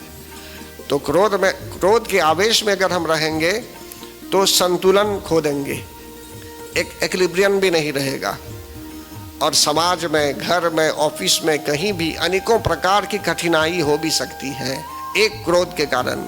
एक क्रोध के कारण आपके अंदर जो शक्ति है वो रूप लेकर नहीं आती, लेकिन आपने क्रोध कर दिया और किसी को घायल कर दिया क्रोध में, या तो आपने कुछ गलत कह दिया किसी को, तो उसका प्रभाव पड़ता है। या किसी की भावना को चोट पहुंचा चुके हैं, किसी की भावना को, किसी को ऑफेंड कर चुके हैं, तो इसलिए जो है सो कि मनुष्य को एकदम सावधान होना पड़ता है। कुछ बताना है आपको? नहीं? अच्छा, फिर इसके बाद जो है सो कि 8वें अध्याय में रक्तबीज का वध हुआ। इस पर कल बताया गया विस्तार पूर्वक कि रक्तबीज अपने आप में एक राक्षस था। उसको वरदान मिला था कि उसी की तरह कोई और बलवान हो सकता है यदि और एक राक्षस या और एक जन उसी की तरह उत्पन्न हो सकता है यदि उसके शरीर से एक बूंद खून पृथ्वी पर टपक जाए। और मायावी राक्षस था रक्तबीज। तो हम में अनेकों प्रकार की इच्छाएं भी हो सकती हैं, लेकिन हम ऐसे एक स्टेज में चले आते हैं, धीरे धीरे धीरे धीरे आप स्टॉप हो जाते हैं जीवन में। स्टॉप मतलब क्या है? स्टेबल, स्थिरता आ जाती है। आप जहां हैं वहीं संतुष्ट है, मतलब कि संतोष हो जाता है जीवन में। तो इसी प्रकार अनेकों प्रकार की जो अच्छी इच्छा यदि है तो ठीक है। आप किसी का कल्याण चाहते हैं, कुछ करना चाहते हैं, ये सब तो ठीक है, लेकिन मैं फॉल्स डिजायर्स पर बोल रहा हूं। फॉल्स डिजायर्स पर अगर आप मन लगा रहे हैं जो नहीं होना चाहिए। आप बोलेंगे कि आपको एक एयरप्लेन चाहिए पर्सनल, आपका तो हो सकता है ये फॉरफेच्ड हो जाता है, लेकिन कहीं कहीं किसी को हो भी सकता है। तो इसलिए भगवान जो अच्छी इच्छाएं हैं ये रिकमेंडेड है, कारण कि श्री सत्यनारायण व्रत कथा में भी वर्णन है कि श्री सत्यनारायण पूजा, भगवान सत्यनारायण स्वामी जी की पूजा, वो कामयाबी है और अकामयाबी है। अनंत व्रत भी ऐसे ही है, कामयाबी है और काम्य का अर्थ है किसी इच्छा से कर सकते हैं, किसी कामना से भी कर सकते हैं, व्रत रह सकते हैं, पूजा कर सकते हैं। इसी प्रकार भगवान आरती गाते हैं तो बोलते हैं मनोवांछित फल पावे, जो मन में इच्छा है वह इच्छा पूर्ण हो। तो मतलब इच्छा जरूरी है, काम जरूरी है। अगर काम नहीं रहेगा, इच्छा भी नहीं रहेगी, डिजायर्स भी नहीं रहेंगे, तो समझ ले दुनिया रुक जाएगी। लेकिन काम जो है, जो फॉल्स डिजायर्स अगर है तो वो गलत हो जाता है। तो इसलिए जो है सो कि हमको निवेदन करना है मातेश्वरी से, जगत जननी जगदम्बा माता से, कि जैसे उन्होंने चंड और मुन का वध किया, द स्लेइंग ऑफ एंगर मतलब क्रोध, एंड फॉल्स डिजायर्स, तो हम में भी वही शक्ति दें। अपने से कंट्रोल करना चाहेंगे डिफिकल्ट होगा, लेकिन जब सरेंडर हो जाएंगे, ऊपर से यज्ञ आदि करते रहेंगे, पूजा पाठ करते रहेंगे, मंत्र जाप करते रहेंगे, तो वही कालिब्रेट कर देगी। मतलब कि सब जो बैलेंस करना चाहिए, जैसे व्हील बैलेंसिंग करते हैं मोटर में, और एक चीज़ है जो उसको करते हैं अलाइनमेंट। तो हमारे जीवन में भक्तगण हर तरह से अलाइनमेंट चाहिए, तब भक्त के मार्ग पर आएंगे, नहीं तो भटक जाएंगे मोटर को अलाइन नहीं करेंगे तो मोटर लेफ्ट राइट जाएगा लेकिन उसको सही रूप में अलाइन कर देंगे तो वो सीधा जाएगा उसके स्थान जैसे जाना चाहिए जीवन में। तो फिर आगे क्या बोल रहे हैं? 7वें अध्याय के बाद 8वां बोल दिया मैंने। 9वें अध्याय में निशुम का वध हुआ। तो निशुम के वध से हमें क्या शिक्षा मिली? The slaying of self depreciation. Self depreciation मतलब कि अपने आप को आप बहुत छोटा समझ रहे हैं, जबकि आप कुछ कर सकते हैं जीवन में, लेकिन बोलते हैं कि आपसे नहीं होगा। मतलब कि ये जो है बहुत गंभीर बात है ये सेल्फ डिप्रिसिएशन। हम में थोड़ा आत्मविश्वास होना चाहिए, आत्मविश्वास, विल पावर, और कोशिश कीजिए, मेहनत कीजिए, तो उस विल पावर के आधार पर आपके लिए जो अनुकूल है उसके आधार पर आप रहेंगे, समझते हैं ना? तो तो कहने का भाव यहाँ यह है कि अगर हम सोच रहे हैं कि अपने आप को हम अलग रख रहे हैं समाज से, तो फिर से समझना होगा हमें कि जिससे हम जो है सो कि सही रूप में जीवन व्यतीत करें। और 10वें अध्याय में शुम्भ का वध हुआ, इसका अर्थ है रेस्लिंग ऑफ सेल्फ कॉन्सीट। कॉन्सीट बोलते हैं, CONCEIT, कॉन्सीट, वो भी सेल्फ कॉन्सीट। बोलेंगे हम नहीं रहेंगे तो ये नहीं हो सकता। आप घर में नहीं रहेंगे तो कोई भोजन तैयार नहीं करेगा, तो हो सकता है अन्य लोग हैं घर में जो पका देंगे अच्छी तरह। एक उदाहरण मैं दे रहा हूं, मैं बहुत सरल उदाहरण दे रहा हूं समझने के लिए। आप नहीं है तो घर साफ नहीं होगा, जबकि कोई और साफ कर सकता है। कहने का भाव यहाँ मैं ये दे रहा हूँ कि जीवन में हर तरह से कहीं कहीं मनुष्य में अहंकार भी आ जाता है, तो ये एक प्रकार से सेल्फ कॉन्सीट हो जाता है। या तो बोलेंगे आप ही सब कुछ करेंगे, अन्य लोग कुछ नहीं जानते, तो एक प्रकार से ब्लॉके कर देते हैं अपने समाज को, समझते हैं ना, वो ब्लॉक्ड हो जाता है। हो सकता है कि और अच्छे अच्छे गुण हो सकते हैं अन्यत्र, लेकिन आप सब दरवाजे बंद कर देते हैं अपने लिए, सब दरवाजे बंद कर देते हैं। तो फिर आगे बताते हैं, अभी 11वें अध्याय में कल बताया मैंने कि देवताओं ने स्तुति की, देवताओं ने फिर से स्तुति की और देवताओं को फिर से वरदान मिला। तो यहाँ से लेकर 13वें अध्याय जो है, इनका सारांश मैं अभी दे रहा हूँ आपको, और कुछ ही मिनट में आप समझ जाएंगे इसमें क्या बताया गया है। देवी प्रपन्नार्ति हरे प्रसीद प्रसीद मातर्जगतोऽखिलस्य प्रसीद विश्वेश्वरि पाहि विश्वम् त्वमीश्वरी देवी चराचरस्य। देवता लोग प्रार्थना करते हैं भगवान, और उन्होंने हमको मॉडल दिया है। मैं देख रहा हूं कि हम भी प्रार्थना कर सकते हैं। इन्होंने संकेत किया कि तुलसी दल है अभी, तो तुलसी दल सबको अभी देने वाले हैं, आप चिंता मत कीजिए, समय पर मिल जाएगा सबको। जब इस कथा से अभी बाहर आऊँगा मैं, तो फिर नहीं आ पाऊँगा उसमें। इसको और एक 10 मिनट में मैं कंप्लीट करता हूँ अभी, तब आपकी इच्छा पूर्ण हो जाएगी। मतलब कि लोगों को तुलसी दल दे देंगे। बोलिए प्रेम से जगत जननी जगदम्बा माता की जय। तो देवता लोग प्रार्थना करते हैं भगवान की, हे मातेश्वरी आप हम पर प्रसन्न हो जाइए, प्रसन्न हो जाइए हम पर। तो ऐसे ही प्रसन्न हो जाइए हम पर क्या? वे परखेगी हमें, वे परखेगी हमें। जैसे एक एग्जामिनेशन है यूनिवर्सिटी में, ऐसे ही पास हो जाएंगे क्या?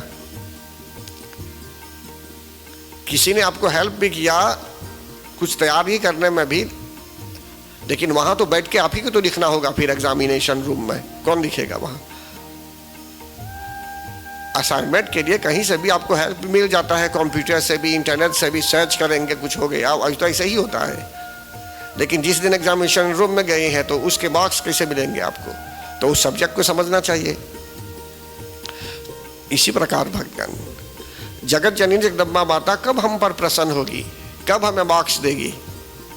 जब वे देखेगी कि हम सदाचारी हैं, सही मार्ग पर हैं, बुद्धि अच्छी है, भ्रष्ट नहीं है, तब धीरे धीरे और हेल्प करेगी हमें। और हम निकलना चाहते हैं इस दलदल से। अगर क्रोध में भी है, अगर बुद्धि भ्रष्ट भी है, तो हम अपने आप को सरेंडर कर रहे हैं पार्वती की, हे मातेश्वरी आप कृपा कीजिए, मेरे अवगुणों को दूर कीजिए, विषय विकार मिटाओ, जो भी विषय वासना है, जो भी है हमको हमसे दूर कीजिए। हम साधारण बनना चाहते हैं, हम आपकी शरण में ही रहना चाहते हैं, उस बच्चे की भांति जो उदाहरण में दिया गया। तो और केस इजी हो जाता है। तो फिर आगे कहते हैं, यहाँ उदाहरण दे दिया गया था कल, लेकिन अभी फिर समझा रहा हूं, कारण कि 5-6 श्लोक श्लोकों को मैंने समझाया था। त्वं वैष्णवी शक्तिरनंत वीर्या विश्वस्य बीजं परमासि माया सम्मोहितं देवि समस्तमेतत् त्वं वै प्रसन्ना भुवि मुक्ति हेतुः। हे जगत जननी जगदम्बा माता, आप वैष्णवी शक्ति हैं, आप वैष्णवी शक्ति और विष्णु माया भी हैं, आप परा माया भी हैं, आप परा शक्ति भी हैं। आपने पूरे जगत को मोहित कर दिया है। देखिए, अगर सभी दुनिया के लोग एक ही दिन में गॉड रियलाइजेशन कर देंगे तो पूरी दुनिया में सभी लोग भक्त हो जाएंगे, तब पाप नहीं रहेगा, तब दुनिया नहीं चलेगी, तब दुनिया नहीं चलेगी। कारण कि समाज में पाप भी है और पुण्य भी है, दुख भी है और सुख भी है, पाप भी है, पुण्य भी है, दिन भी है और रात भी है, साधु भी है और असाधु भी है, सुजाति भी है और कुजाति भी है। इसी बात की पुष्टि गोस्वामी तुलसीदास जी महाराज कहते हैं। एक सुंदर चौपाई है उनके लिए। वे कहते हैं, दुख सुख पाप पुण्य दिन राति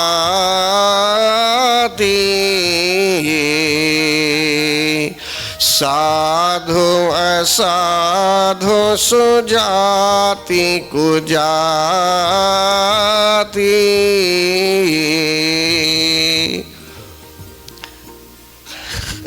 कि संसार में दुख भी है, सुख भी है, पाप है, पुण्य है, दिन है, रात है, सब कुछ है।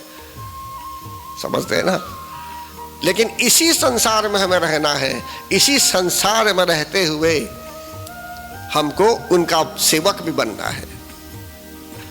इसीलिए वे कहते हैं, उन्होंने संसार को मोहित कर दिया है, उसमें से निकलना उन्हीं की कृपा चाहिए। अब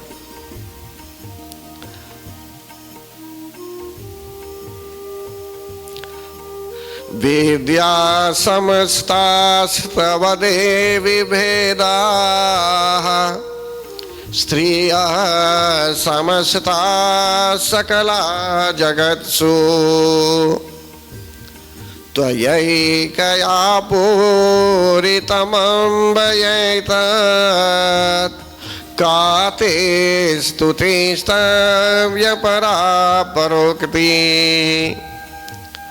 बोलते हैं कि देखिए, जगत जननी माता की प्रार्थना करते हुए ऋषि लोग बोलते हैं कि हे देवी, जो भी विद्याएं हैं, जैसे 10 महाविद्याओं में या तो अनेकों प्रकार की जो विद्या है दुनिया में, नॉलेज, भिन्न भिन्न स्वरूप आप ही हैं। जितनी स्त्रियां हैं संसार में, वे सब आप ही की मूर्तियां हैं और एकमात्र आपने ही विश्व को व्याप्त कर रखा है। हम कैसे आपकी स्तुति करें? देवता लोग ऐसे कहते हैं, आप तो वाणी से भी ऊपर हैं। सर्वभूता यदा देवी स्वर्ग मुक्ति प्रदायिनी त्वं स्तुता स्तुतये का भवन्तो वा भवन्तो परमोक्तयः। आप जो हैं सर्वस्वरूपा हैं, आप स्वर्ग और मोक्ष भी प्रदान कराने वाली हैं। आप लिंगाष्टकम जब पढ़ते हैं तो क्या बोलते हैं? जन्मज दुख विनाशक लिंगम तत् प्रणमामि सदा शिवलिंगम तत् प्रणमामि सदा शिवलिंगम। कि जन्म जन्मांतर के भी जो दुख है हमारे यहाँ भगवान, इस जन्म के पूर्व जन्मों के बैकलॉग जो है पहले के,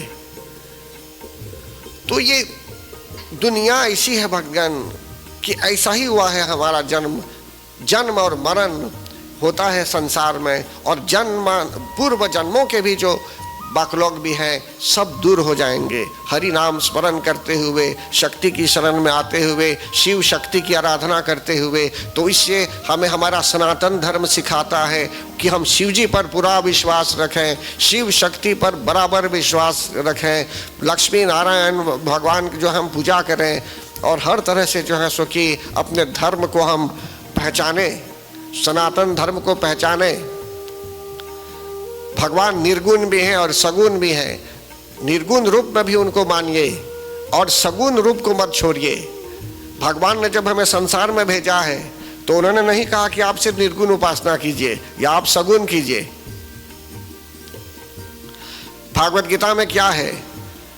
श्रीमद् भागवत गीता में कितने अनेकों योग है, उसमें भक्ति योग भी है, कर्म योग भी है, ज्ञान योग भी है और राजयोग भी है। तो हमको क्या करना है?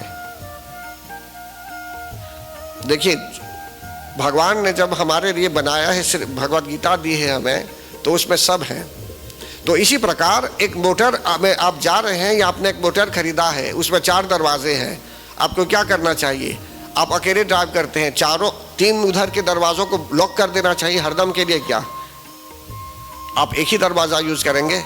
तो बाकी के दरवाजे क्या करेंगे? तो इसी प्रकार से हमको कर्मयोगी भी बनना है, राजयोगी भी बनना है, भक्ति योग पर भी आना है।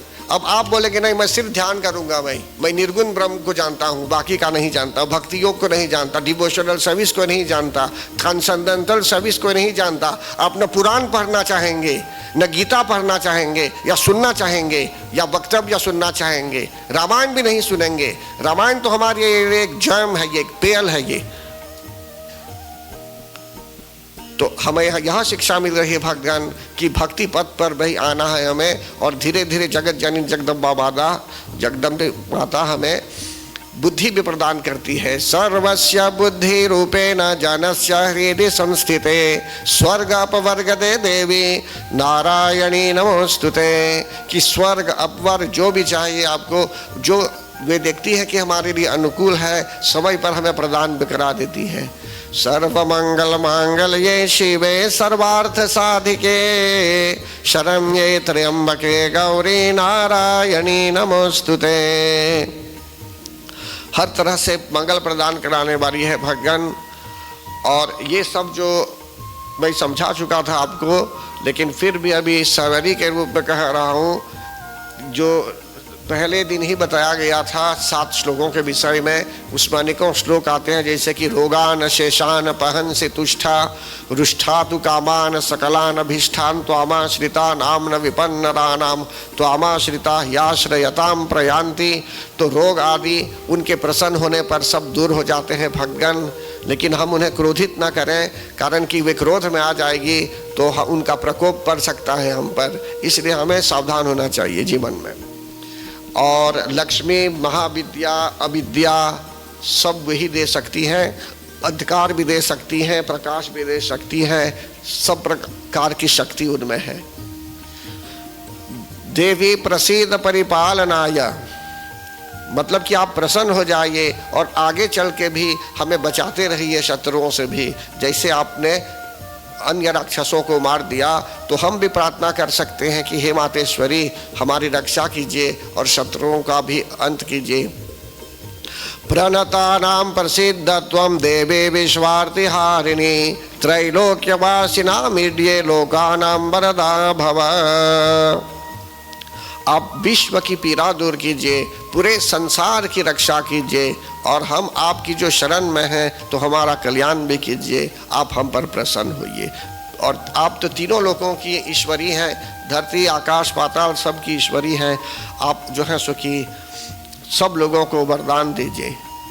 तब देवी कहती हैं, वरदाहम सुरगना वरम जन्मन से छता ताम्रेणोध्वं प्रयच्छामि जगतमोपकारकम। जगत जननी जगदम्बा माता फिर से कहती है यहाँ की हे देवतागण, मैं अब वरदान देना चाहती हूँ आपको। आप कौन सा वरदान देना चाहते हैं? आप मांगिए। कोई उपकारक जिससे सबका कल्याण भी हो, ऐसा वरदान मांगिए। तब देवता लोग बोलते हैं सर्वा बाधा प्रशमनम, ये जो हम हवन में बोलते हैं, सर्वा बाधा प्रशमनम त्रैलोक्यस्य अखिलेश्वरी एवमेव त्वया कार्य समद्वैरे विनाशनम। देवता लोग बोलते हैं कि हे सर्वेश्वरी, इसी प्रकार आप तीनों लोगों की रक्षा कीजिए, बाधाओं को शांत कीजिए और हमारे शत्रुओं का भी नाश कीजिए, नाश करती रहिए। मतलब कि जब जब हो ऐसा लगे काम क्रोध लोभ मोह ममता आदि जो शत्रु के रूप में है या किसी प्रकार से कोई षड्यंत्र भी रच रहा होगा तो हर तरह से आप हमें इन शत्रुओं से बचाइए।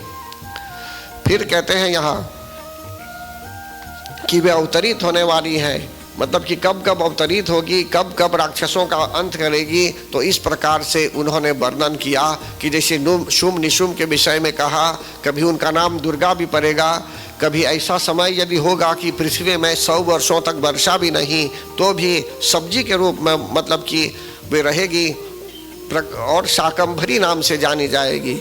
तो देखिए इसमें बहुत से ऐसे चरित्र हैं जो हो गए हैं पहले, लेकिन फिर भी अभी देखिए हाल में सुनामी आई थी, सुनामी नहीं मतलब कि ये कोविड-19, तो हर 100 वर्षों में एक प्रकार की महामारी आती है। अगर विचार करेंगे तो ये 2019 में हुआ था, ये 19 में आप चेक कीजिए गूगल में इंटरनेट में, तो 1918 में भी हुआ था, 1819 में भी हुआ था, 1719 में भी हुआ था। इससे ऐसे देखेंगे तो उनके नाम भी है और क्या भी हुआ था उस समय, किस प्रकार के रोग भी हुए थे, सबका वर्णन है उसमें।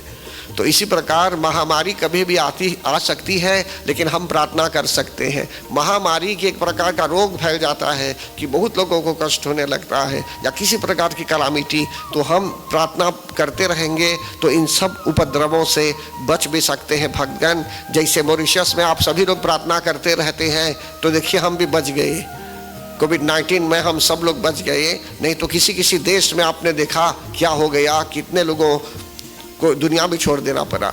नहीं बोलता कोई यहाँ के लोगों को भी कष्ट हुआ, लेकिन प्रोपोर्शनेटली अगर विचार करेंगे तो हो सकता है कि इस देश में अनेकों लोग हैं, मतलब कि बहुजातीय देश है, सभी लोग अपने अपने धर्म अनुसार पूजा आदि करते हैं, प्रार्थना करते हैं। तो इसी प्रकार देश में सभी लोग मिलजुल कर अपने अपने भाव पर पूजा अर्चना करते रहेंगे तो सबका कल्याण अवश्य होगा। तो परम आदरणीय भक्तगण, अब तुलसी दल के लिए जो समय हो रहा है अभी तो मैं बहन जी बैजू से निवेदन करूंगा, अगर सोचेंगे कोई बेच रहा है इसको तो वो गलत है, ये एक प्रसाद है, ये यहाँ से आ रहा है। अब यदि किसी की इच्छा है कुछ रखने की, अर्पण करने के लिए शक्ति को, तो वो दूसरी बात है, लेकिन ये कोई बिजनेस नहीं है ये। ओके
श्रद्धा भक्ति प्रेम पूर्वक आए इतने दिन, तो निसंदेह या हम आए हुए हैं एक साथ, तो हम सब पर उनका प्रभाव पड़ा और हम लोग अनुभव कर रहे होंगे जीवन में कि कितना सेटिंग हो गया है हमारे अंदर, मतलब कि रिसेट हो गए हैं हम, रिसेट रिबूट हर तरह से जो है सो की, और विश्वास हो गया पूजा की ओर, प्रेम भाव जागृत हो गया, भक्ति की जागृति हो गई, रिस्टार्ट करेंगे अपने जीवन को। इस प्रकार के संकल्प लोगों में हैं अभी। फिर कहते हैं यहाँ, जो इस तरह से उनकी स्तुति करता है तो तस्याम सकलाम बाधाम नाशयिष्याम संशयम, कि देवी माँ ऐसे भक्तों की समस्त बाधाओं को दूर कर देती है। मधु कैटभ नाशम च महिषासुर घातनम, मधु कैटभ आदि राक्षसों का वध कैसे हुआ, इन चरित्रों को यदि हम सुनते रहेंगे, पढ़ते रहेंगे, शुम निशुम अन्य राक्षसों का वध कैसे हुआ सुनेंगे भी, श्रवण करेंगे भी, तो भी इससे हमको आनंद होगा और जगत जननी जगदम्बा माता को भी प्रसन्नता होगी कि कोई उनकी ग्लोरी को पढ़ रहा है। जैसे आपका अपना बच्चा आपको बोलता है कि देखिए आप ऐसे हैं, आपने ऐसा किया था, हम गए थे एक जगह घूमने तो ऐसा हुआ था, तो आपको कभी प्रसन्नता होगी कि कम से कम वो बच्चा याद कर रहा है कि हमने क्या किया था। तो जगत जननी जगदम्बा माता को भी प्रसन्नता होती है जब हम उनकी ग्लोरी को उन्हीं को सुनाते हैं।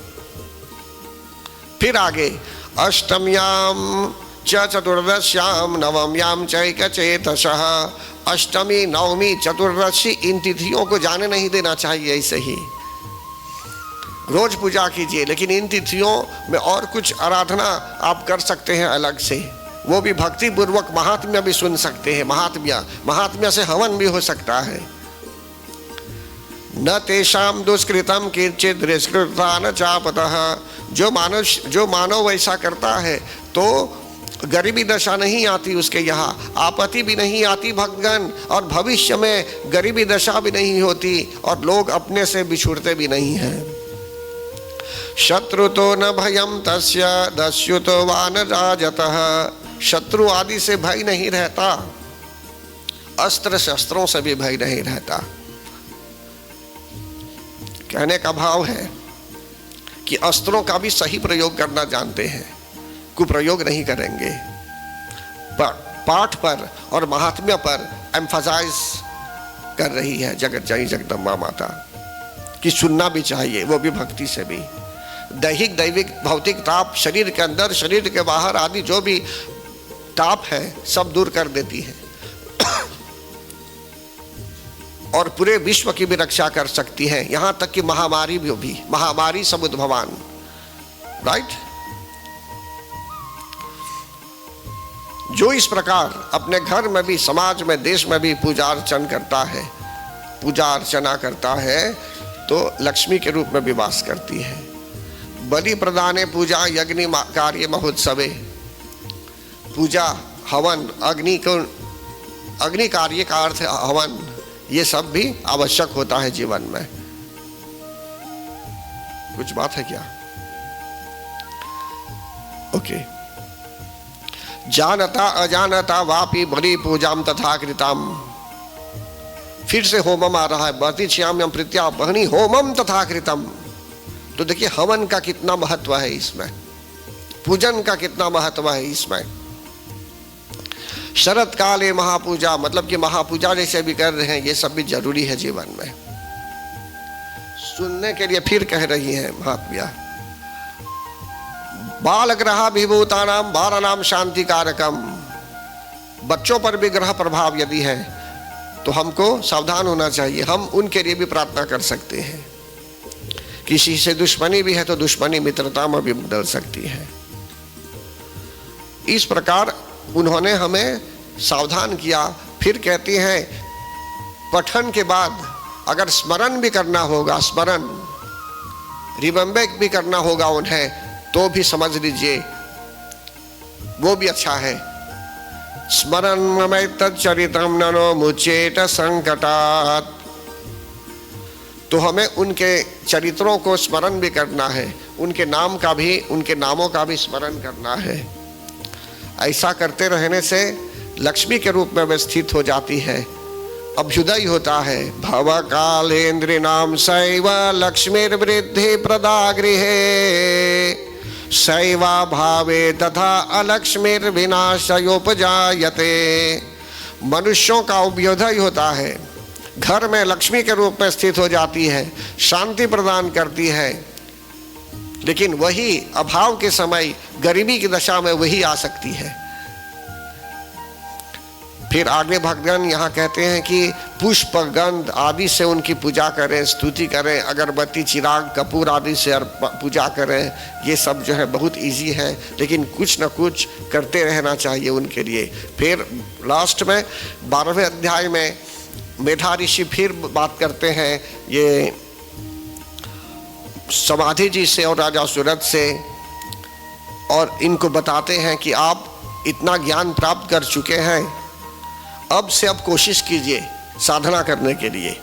तो देखिए भगवान 9 दिनों तक जो आप आए यहाँ, पूजन हुआ, हवन हुआ और कथा भी सुन रहे हैं, तो ऐसा नहीं कि एक एपिसोड है जो अब फिनिश्ड हो गया, फिनिश्ड क्लोज करके रख देंगे। यहाँ बोलते हैं अब शुरू हो रहा है गेम।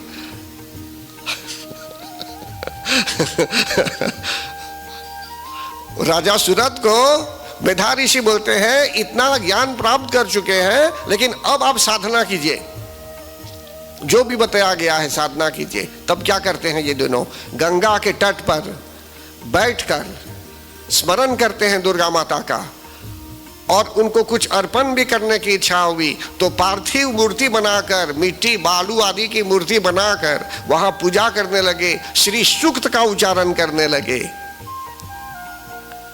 श्री सूक्त ओम हिरण्यवर्णाम हरिणीम सुवर्धरजसहस्रनाम चंद्राम हिरण्यम लक्ष्मीम जात वेदो मावह। ऐसे ऐसे 16 मंत्र है, इनका उच्चारण करते हुए समझ लीजिए, करवाते हुए भी उच्चारण ये लोग स्तुति करने लगे श्रद्धा भक्ति प्रेम पूर्वक। देवी प्रकट हुई, प्रसन्न हो गए ये लोग। भगवती माता ने इनसे पूछा कि आपको क्या चाहिए, कैसा वरदान चाहिए। राजा सूरत ने कहा कि मैं फिर से राजा बनना चाहूंगा। ऐसी स्थिति हुई थी पूर्व काल में कि निकल गया, राजा से मुझे निकाल दिया गया था, राज्य पद से मैं निकल गया था अपने आप, लेकिन अब मैं फिर राजा बनना चाहूंगा। लेकिन समाधि जी से जब पूछा गया तो उन्होंने कहा कि मैं इस संसार ही को छोड़ना चाहूंगा, मतलब कि परम पद पाना चाहूंगा, मोक्ष धाम वैकुंठ, मतलब कि साल्वेशन हो। तो देखिए भगवान 2 प्रकार के लोग यही हो गए। कहीं कहीं भगवती माता की कृपा हम पाते हैं संसार ही में रहने के लिए, लेकिन समाधि जी से अगर उदाहरण लेंगे तो उनको ज्ञान हो गया था कि cycle of birth and death होता है संसार में, द ट्रांसमिग्रेशन ऑफ द सोल। जन्म मरण के चक्र में यदि हम फंसना चाहेंगे तो पता नहीं कब फिर मनुष्य शरीर प्राप्त करेंगे भगवान, कब कथा सुनेंगे फिर, और कब मंत्र जाप करेंगे, कब यज्ञ करेंगे, कब स्वाहाकार करेंगे। जब तक प्राण है अभी शरीर में, अभी हम यही कोशिश करें कि हमारा समय व्यतीत हो परमात्मा की सेवा करते रहने में भी। जनता जनार्दन के साथ उठें बैठें, घर की रक्षा करें, बच्चों की परवरिश करें, सब कुछ करें, लेकिन हम ज्ञान प्राप्त करें जो हमें प्राप्त करना चाहिए। जो ये स्पिरिचुअल मॉड्यूल जो है, ये पूजा पाठ का जो मॉड्यूल है, इसको भी अपने जीवन में उतार दें और प्रैक्टिकल लाइफ में लाएं, व्यवहारिक जीवन में लाएं, कि जिससे कल्याण हो, शांति भी हो और हमारा जीवन सफल हो जाए। तो परम आदरणीय भगवान श्री कृष्ण की पूजा जब हम करते हैं, भगवान नारायण की पूजा करते हैं, तो हम बोलते हैं एक छोटी सी प्रार्थना, वो हम लोग एक साथ अभी बोलेंगे।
ये जो तुलसीदास अपने यहाँ आया हुआ है, ये क्या है दरअसल में?